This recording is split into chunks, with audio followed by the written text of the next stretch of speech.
Assalamualaikum warahmatullahi wabarakatuh.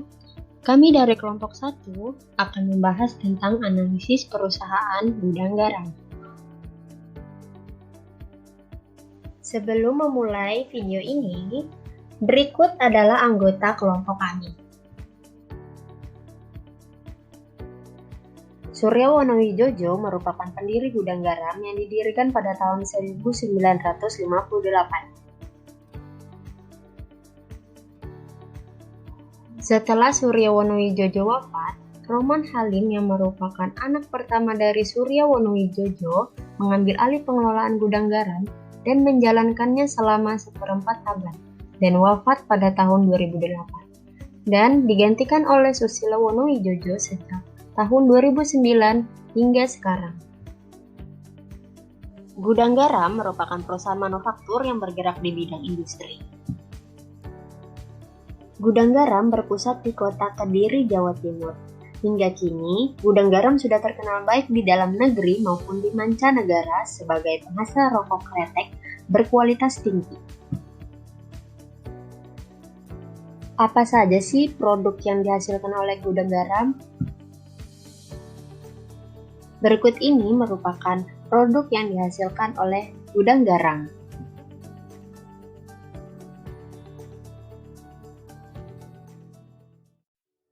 Apa saja sih risiko bisnis yang dimiliki oleh PT Gudang Garam Tbk? Pertama, risiko keuangan. Untuk menghindari risiko gejolak nilai tukar valuta asing, perseroan mempertahankan kebijakan untuk melakukan pendanaan dalam rupiah. Kebutuhan pendanaan, terutama untuk modal kerja, dipenuhi dari fasilitas pinjaman jangka pendek dari sejumlah bank lokal dan asing.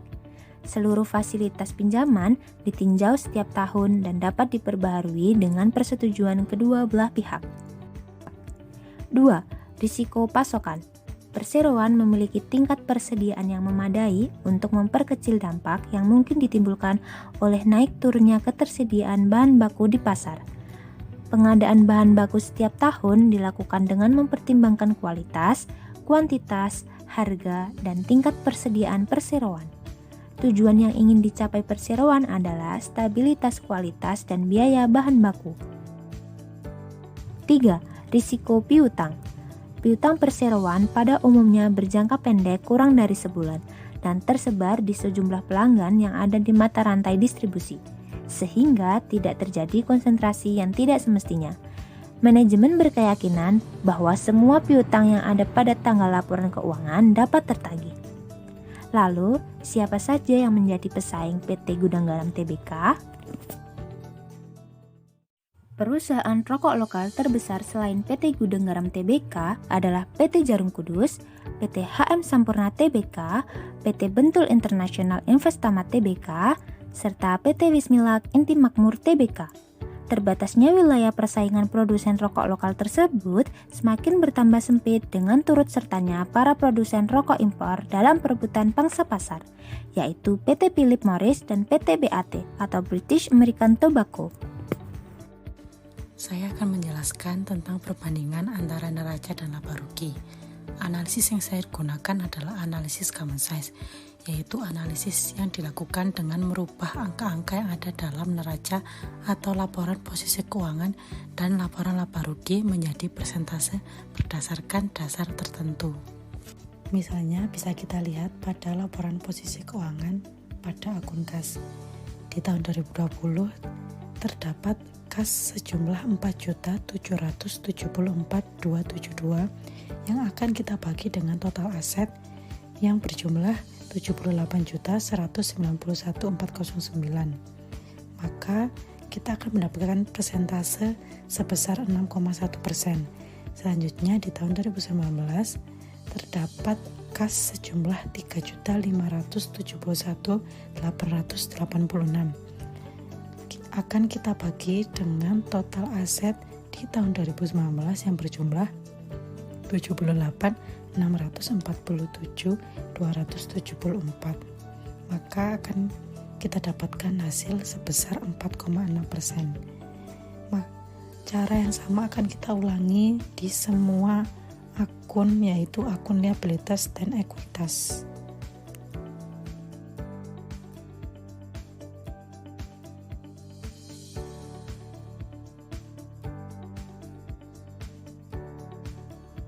Selanjutnya yaitu analisis pada laporan laba rugi. Untuk laporan laba rugi, caranya yaitu dengan membagi semua akun dengan pendapatan. Misalnya, terdapat laba bruto pada tahun 2020 sebesar 17.388.244, maka akan kita bagi dengan pendapatan di tahun 2020 tersebut yang berjumlah 114.477.311.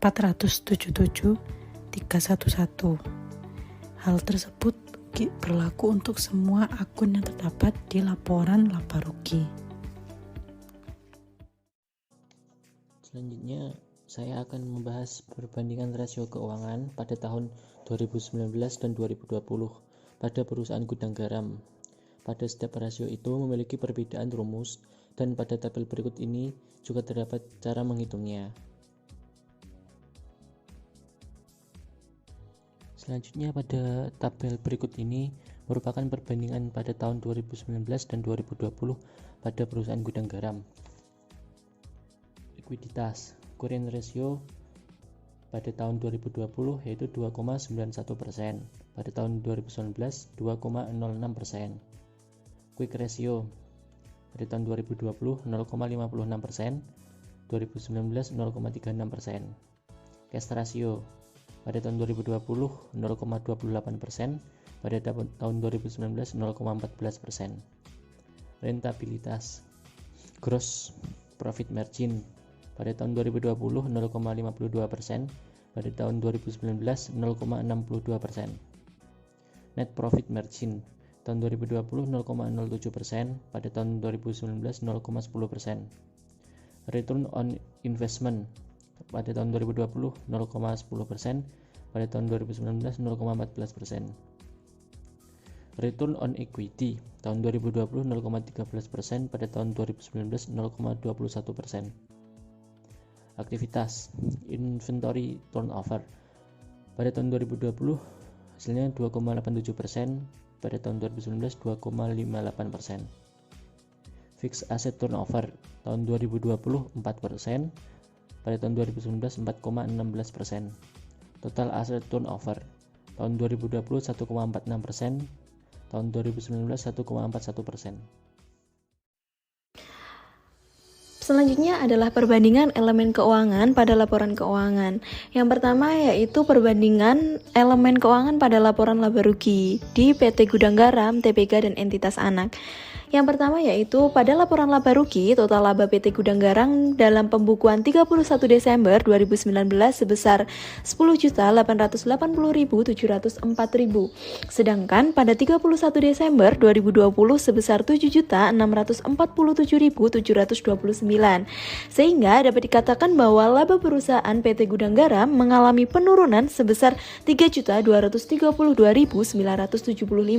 Nah, hal tersebut disebabkan oleh laba bruto perusahaan yang mengalami penurunan dari Rp22.783.255 menjadi Rp17.388.244. Nah, penurunan tersebut dikarenakan kenaikan pendapatan yang relatif sedikit, sedangkan biaya pokok penjualan yang dikeluarkan oleh PT Gudang Garam melambung tinggi pada tahun 2020. Perbandingan laporan posisi keuangan yang pertama akan membahas mengenai aset pada PT Gudang Garam, TBK, dan entitas anak, yang dimana total aset PT Gudang Garam mengalami penurunan sebanyak Rp455.865. Hal tersebut dapat diketahui pada pembukuan PT Gudang Garam pada 31 Desember 2019, aset yang dibukukan dimiliki PT Gudang Garam sebesar Rp78.199.409. Sedangkan pada 31 Desember 2020, aset berkurang menjadi Rp76.191.409. Nah, perincian pada 31 Desember 2019, aset lancar yang dimiliki oleh PT Gudang Garam sebesar Rp56.181.133 dan aset tidak lancar sebesar Rp26.506.141. Sedangkan pada 31 Desember 2020 Pembukuan yang dilakukan PT Gudang Garam mengatakan bahwa aset lancar sebesar Rp49.537.929 dan aset tidak lancar yang dimiliki sebesar Rp28.653.480. Penurunan aset lancar pada PT Gudang Garam terutama disebabkan oleh persediaan yang berkurang serta PPN yang dibayarkan di muka telah dibayarkan sehingga menurun jumlahnya. Dan juga kenaikan aset tidak lancar terutama disebabkan oleh aset tetap bersih yang naik cukup signifikan. Selanjutnya yaitu perbandingan elemen laporan posisi keuangan mengenai liabilitas, yang dimana PT Gudang Garam membukukan total liabilitas pada 31 Desember 2019 sebesar Rp27.716.516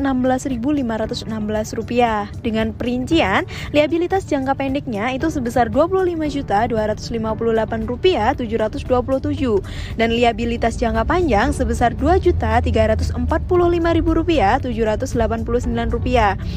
Sedangkan pada tahun 2020 PT Gudang Garam membukukan liabilitas pada tahun 31 Desember 2020 sebesar Rp19.668.941 dengan liabilitas jangka pendeknya yaitu Rp17.099.992 dan liabilitas jangka panjangnya Rp2.658.949. Dari pembukuan tersebut, PT Gudang Garam mengalami penurunan liabilitas sebanyak Rp5.047.575.000. Nah, penurunan liabilitas jangka pendek ini terutama disebabkan karena penurunan jumlah pinjaman bank jangka pendek dan penurunan liabilitas jangka pendek lainnya. Perbandingan elemen laporan posisi keuangan selanjutnya berkaitan dengan ekuitas. PT Gudang Garam membukukan total ekuitas pada 31 Desember 2019 sebesar Rp50.758.000. Total ekuitas PT Gudang Garam mengalami kenaikan sebanyak Rp7.591.710 dengan total ekuitas tahun 31 Desember 2020 sebesar Rp58.522.468. Kenaikan ekuitas pada PT Gudang Garam ini terutama disebabkan oleh saldo laba yang belum dicadangkan mengalami kenaikan yang cukup signifikan. Nah, untuk keseluruhannya dari liabilitas dan ekuitas yang dimiliki PT Gudang Garam Tbk dan anak, secara keseluruhan total liabilitas dan ekuitas mengalami penurunan dari tahun 2019 ke 2020 sebesar Rp455.865. Selanjutnya yaitu perbandingan elemen pada laporan perubahan arus kas. Arus kas dari aktivitas operasi pada PT Gudang Garam mengalami kenaikan sebesar Rp6.003.311. Hal ini dari pembukuan PT Gudang Garam pada 31 Desember 2019 membukukan sebesar Rp11.174.403, sedangkan pada 31 Desember 2020 PT Gudang Garam membukukan arus kas dari aktivitas operasi sebanyak Rp17.477.714. Kenaikan arus kas dari aktivitas operasi tersebut banyak disebabkan oleh kenaikan penerimaan kas dari pelanggan yang naik cukup signifikan. Sedangkan arus kas dari aktivitas investasi juga mengalami kenaikan sebesar Rp329.989. Hal ini dapat diketahui dari pembukuan PT Gudang Garam pada 31 Desember 2019 membukukan sebesar Rp4.718.278, sedangkan pada 31 Desember 2020 PT Gudang Garam Tbk membukukan arus kas dari aktivitas investasi sebesar Rp5.048.267. Kenaikan arus kas dari aktivitas investasi pada PT Gudang Garam tersebut disebabkan oleh kenaikan perolehan aset tetap yang naik cukup signifikan. Selanjutnya yaitu arus kas dari aktivitas pendanaan mengalami kenaikan sebesar Rp6.514.037. Hal ini dari pembukuan PT Gudang Garam pada 31 Desember 2019 membukukan sebesar Rp4.505.962. Sedangkan pada 31 Desember 2020 PT Gudang Garam membukukan arus kas dari aktivitas pendanaan sebesar Rp11.119.999. Kenaikan arus kas dari aktivitas pendanaan pada PT Gudang Garam ini disebabkan oleh kenaikan pembayaran pinjaman jangka pendek. Sekian materi yang dapat kami sampaikan. Semoga menjadi manfaat bagi kita semua. Kurang lebihnya kami mohon maaf. Assalamualaikum warahmatullahi wabarakatuh.